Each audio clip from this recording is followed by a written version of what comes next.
बिस्मिल्लाहिर्रहमानिर्रहीम। He saw a line and a goat. हमारे पास ये और इसके अलावा बहुत से सेंटेंसेस लिखे हुए हैं जिसमें हमने कुछ वर्ड्स को या कुछ फ्रेजेस को हाईलाइट किया हुआ है। आज का हमारा मौजू यही हाईलाइटेड वर्ड्स ही होंगे। He saw a line and a goat. उसने एक शेर और एक बकरी देखी। अब यहाँ पर देखें कि हमारे पास एक नाउन है ए लाइन और एक नाउन है हमारे पास ए गोट।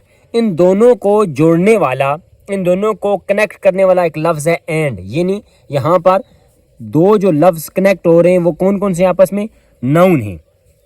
Our friends act effectively but late. यहाँ पर देखें इफेक्टिवली ये भी एडवर्ब है और लेट ये भी एडवर्ब है और दोनों एडवर्ब को एक लफ्ज़ जोड़ रहा है जो कि है हमारे पास बट। तो इसका मतलब है कि दो एडवर्ब को जोड़ रहा है।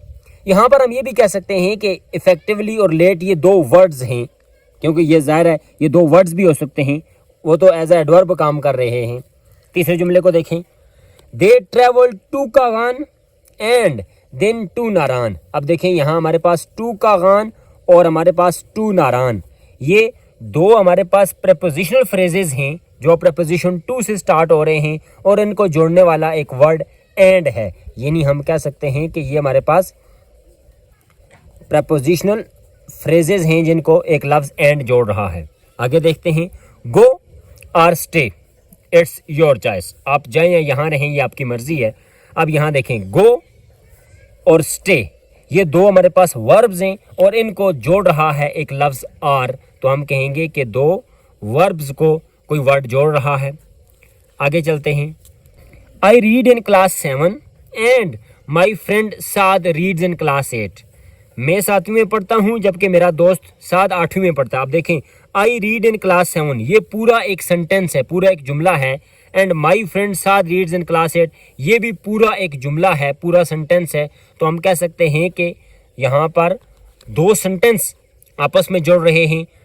याद रहे कि चूंकि सेंटेंस का एक और नाम होता है इंडिपेंडेंट क्लास, तो हम कह सकते हैं कि दो इंडिपेंडेंट क्लास भी आपस में जुड़ रही हैं। आगे चलते हैं, द टीचर टाट well because he new the subject.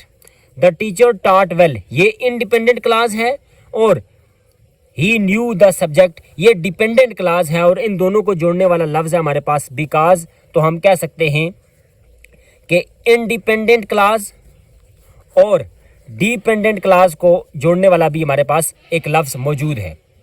यहाँ पर आपने देखा कि यहाँ पर चाहे कोई सेंटेंस हो या कोई एडवर्ब हो, नाउन हो, प्रेपोजिशन हो, कोई भी अगर दो वर्ड्स को या दो फ्रेजेस को या दो क्लासेस को जोड़ रहा है तो वो एक ही वर्ड था। जैसे देखें एक ही वर्ड था बिकॉज, यहाँ पर एक ही वर्ड था एंड, हमारे पास एक ही वर्ड था आर, हमारे पास यहाँ पर एक ही वर्ड था एंड, यहाँ पर एक ही वर्ड था बट और यहाँ पर एक ही वर्ड था एंड। अब हम चलते हैं कि जब कोई भी दो सेंटेंसेस या क्लासेस या फ्रेजेस को जोड़ रहा है तो वो एक से ज़ायद वर्ड्स हैं, यानी कोई वो फ्रेज जोड़ रहा होगा। मसलन our oldest friend is present age well as others. अब यहाँ पर देखें our oldest friend is present ये जुमले का एक हिस्सा है और दूसरा है हमारे पास अदर्स, ये एक वर्ड है हमारे पास। तो देखें ये पूरी इंडिपेंडेंट क्लास को एक वर्ड के साथ जोड़ रहा है, लेकिन यहाँ पर एक वर्ड के बजाय तीन वर्ड्स का ग्रुप है, यानी जिसको हम कह सकते हैं कि वर्ड फ्रेज है ये, जिसको हम सिर्फ फ्रेज भी कहते हैं। Rabia not only helps me with my homework but also plays tennis with me. अब यहाँ पर देखें राबिया और help me with my homework इन दोनों को जोड़ रहा है नॉट ओनली जो कि दो वर्ड्स पर मुश्तमिल फ्रेज है, but also plays tennis with me. अब देखें पिछले इस पूरे क्लास के साथ इस क्लास को जोड़ रहा है बट आल्सो का ये दो वर्ड्स पर मुश्तमिल फ्रेज। यहाँ आज की सारी एग्जांपल्स में हमने देखा कि कभी कोई लफ्ज़ किसी दो नाउन्स को आपस में जोड़ रहा है, किसी प्रपोजिशनल फ्रेज को जोड़ रहा है, किसी दो क्लासेस को जोड़ रहा है, कभी किसी दो सेंटेंसेस को कोई वर्ड जोड़ रहा है। और हमने ये भी देखा कि वो वर्ड सिर्फ एक वर्ड कभी होता है और कभी वो फ्रेज की शक्ल में होता है। और आज का हमारा मौजू यही वर्ड या यही फ्रेज है जिसको हम कंजंक्शन कहते हैं। ग्रेड 3 की इंग्लिश से कंजंक्शन की तारीफ पढ़ते हैं। A conjunction is a word used for joining together एक कंजंक्शन एक ऐसा लफ्ज होता है जो किस किस को जोड़ता है, नाउन्स को, जैसे हमने पहले भी मिसाल में देखा, प्रोनाउंस को जोड़ सकता है, फ्रेजेस को जोड़ सकता है, सेंटेंसेस को भी जोड़ सकता है। और कंजंक्शन के तौर पर आम इस्तेमाल होने वाले लफ्ज कौन कौन से हो सकते हैं? बट का इस्तेमाल हो सकता है, एंड का इस्तेमाल हो सकता है, और का इस्तेमाल हो सकता है, बिकॉज का इस्तेमाल हो सकता है। हम कुछ यहाँ मिसालों के जरिए देख लेते हैं। Ruby and Shaila went for shopping. अब यहाँ देखें, रूबी और शैला दो नाउन हैं, दोनों को जोड़ रहा है एक लफ्ज एंड, तो इसलिए ये कंजंक्शन है। Ruby wanted to buy a shirt and a scarf. A shirt ये एक नाउन है, आ स्कार्फ एक हमारे पास नाउन है, दोनों को जोड़ रहा है लफ्ज and. But she could not buy these because she did not have enough money. अब देखें यहाँ पर हमारे पास ये but she could not buy these, ये हमारे पास एक क्लाज है, और she did not have enough money ये हमारे पास एक क्लाज है जिनको एक लफ्ज जोड़ रहा है because. So she could buy either a scarf or a shirt. अब देखें, a scarf noun, a shirt noun, तो आर इन दोनों को जोड़ रहा है। All underlined words are conjunctions. ये जितने भी अंडरलाइन वर्ड्स हैं ये सारे के सारे कंजंक्शंस हैं। कंजंक्शन के बारे में मजीद डिटेल हम क्लास 6 से पढ़ते हैं। Conjunction, a conjunction is a word और फ्रेज। जैसे पहले पढ़ा कि कंजंक्शन एक वर्ड भी हो सकता है और एक फ्रेज भी हो सकता है, यानी ग्रुप ऑफ वर्ड्स भी हो सकता है।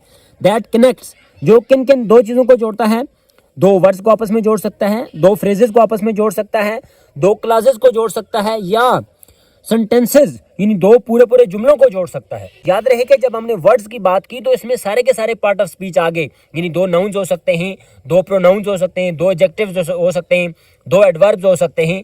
और जब हमने फ्रेजेस की बात की तो नाउन फ्रेज भी हो सकता है, एडजेक्टिव फ्रेज हो सकता है, प्रपोजिशनल फ्रेज हो सकता है।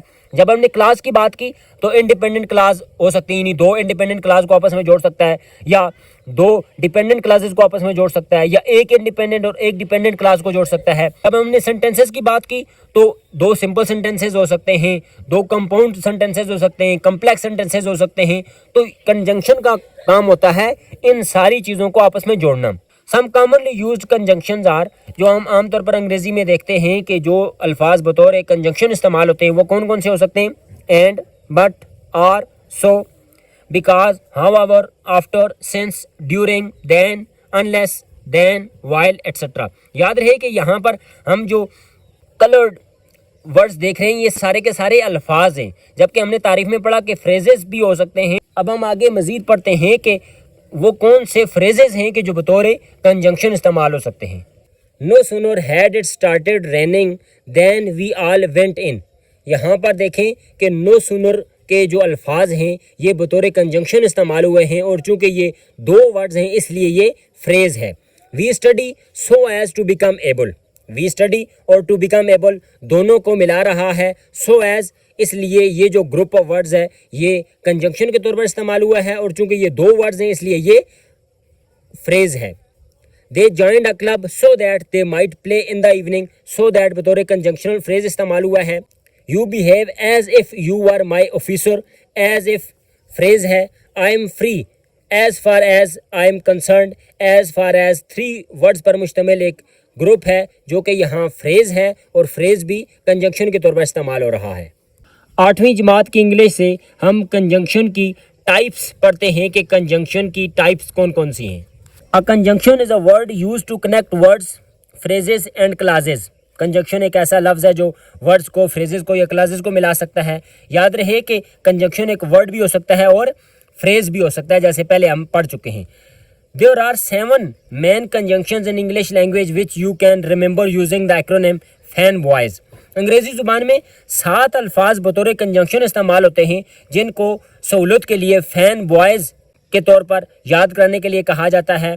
F से फॉर, A से एंड, N से नॉर और नाइदर, B से बट, O से और, Y से येट और S से सो। ये आमतौर पर इस्तेमाल होने वाले कंजंक्शन हैं। टाइप्स ऑफ कंजंक्शंस, कंजंक्शंस की 3 अकसाम हैं। Coordinating conjunctions.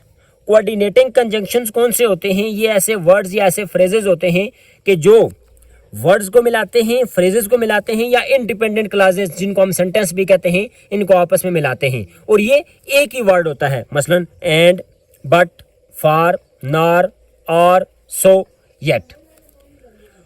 Correlative conjunctions, correlative conjunctions कौन से होते हैं?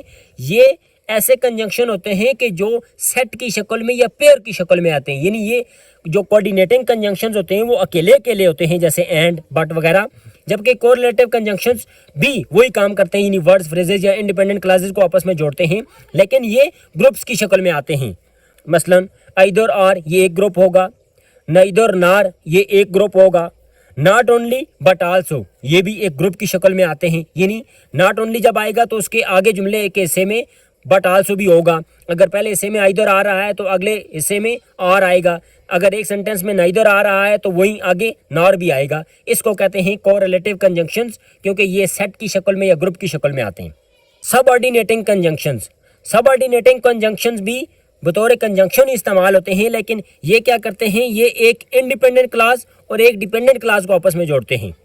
Joint independent clauses to dependent clauses and indicate, और क्या इंडिकेट करते हैं, which is the main clause and which is subordinate class.